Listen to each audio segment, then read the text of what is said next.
Супакой і добра, сябры, прывітанне.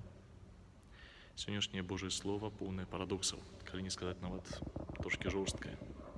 Ян Златоуст кажа, Христос спецыяльна так жорстка акрэслівае рэчаіснасць для апосталаў, каб яны ведалі, як свет выглядае. Ён кажа ім: я не прынёс на зямлю супакой, але меч. Это дзіўна, таму што Христос менавіта той, который супакой прынёс.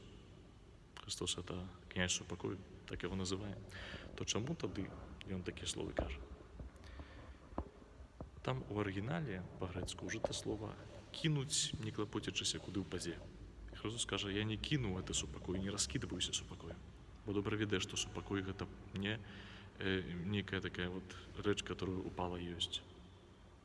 А гэта плён працы і супрацоўніцтва чалавека і Бога.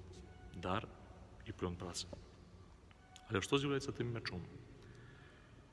Святы Августын кажа, гэта меч — это Божие Слово, которое працінае да шпіку косці, которое акрэслівае, которое расстаўляе ўсё на свае месцы.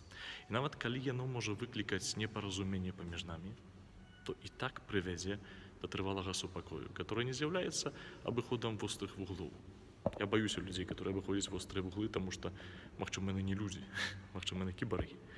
Вось, а сапраўдны чалавек, он не баіцца тых вострых вуглоў, таму што тыя адносіны, дзе мы паспрачаліся, выказалі сваё меркаванне і дзе мы папрацавалі, яны больш трывалыя, больш шчырыя.